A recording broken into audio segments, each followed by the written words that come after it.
يعقد البرلمان المغربي الدورة 28 للجمعية البرلمانية الفرنكوفونية مناسبة للوقوف على مجموعة من النقاط التحديات التي يعيشها العالم، مجموعة من الأزمات، أزمة الصحية، أزمة الأوكرانية الروسية، الأزمة الاقتصادية يعني تعطل سلاسل التزويد بالسوق، ارتفاع الأسعار، تقليص إمداد السوق الدولي بالمحروقات، كلها مجموعة من الإشكالات التي أصبحت تثير قلق الشعوب وقلق الحكومات والبرلمانات. بشكل ذكي سنوظف هذا الذكاء الجماعي بين جميع البرلمانيين المنتمين إلى الدول الإفريقية الناطقة باللغة الفرنسية والاشتغال مع السلطات التنفيذية يعني الاقتصاد في كل دولة على حدة باش نلقاو الحلول الممكنة لتجاوز هذه الأزمة إلى حين أنه تخرج حلول، ونتمنى من الله أن توقف هذه الأزمات هذه. Tous mes remerciements au roi Mohamed VI, qui, au vu de l'excellence des relations qu'il a avec le président Alassane Ouattara, donc au nom du président Alassane Ouattara, lui exprimer notre gratitude, nos remerciements. Au nom de ma délégation et de tous les parlementaires, traduit notre gratitude et remerciements au président de la Chambre des représentants pour l'hospitalité qui nous a été donc offerte. Et nous ne sommes pas surpris parce que le Maroc reste un pays ami et frère donc, de la Côte d'Ivoire. Je voudrais donc aussi remercier tous les parlementaires ici présents ce matin.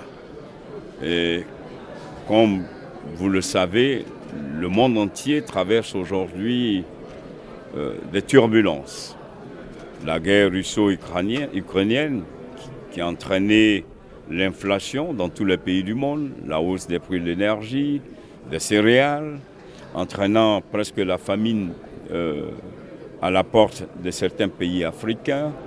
On ne peut pas occulter les conséquences de la pandémie Covid-19. À cela viennent s'ajouter les dérèglements climatiques. Donc autant de sujets qui amènent l'APF à aller au-delà de ces missions. Nous avons certes des missions de regroupement, des missions de cohésion.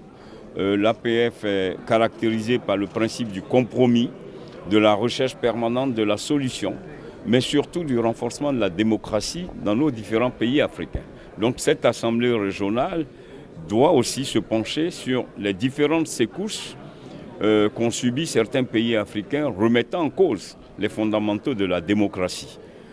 Donc l'APF doit sortir de son caractère, je dirais parfois d'observation sur certains sujets, pour être une vraie force de proposition. Et nous voulons que cette 28e session soit une session qui soit le début d'une APF encore plus forte, plus agressive dans ses propositions, pour accompagner dans une relation intelligente avec les gouvernants, à l'effet de pouvoir donc relever les défis, parce que les défis sont majeurs.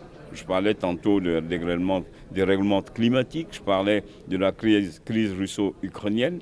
Donc autant de sujets qui font que nous devons être encore plus agressifs, nous devons être plus agissants, nous devons avoir des propositions qui amènent tous les États dans un élan de solidarité à relever tous les défis. Ce qu'il faut rechercher, ce qui nous unit, c'est la langue française, c'est la culture française. Nous devons donc, devant les menaces de cette langue d'ailleurs, il faut que nous soyons encore plus solidaires. Donc c'est pour moi la 28e session doit être marquée par un élan de solidarité de tous les pays pour relever tous les défis nés des différentes turbulences que nous connaissons en ce moment, aussi bien au plan économique, sanitaire que climatique. باش يوصلك جديد فيديوهات الأنباء تيفي تابونوا معنا في لاشين يوتيوب وفعلوا الجرس.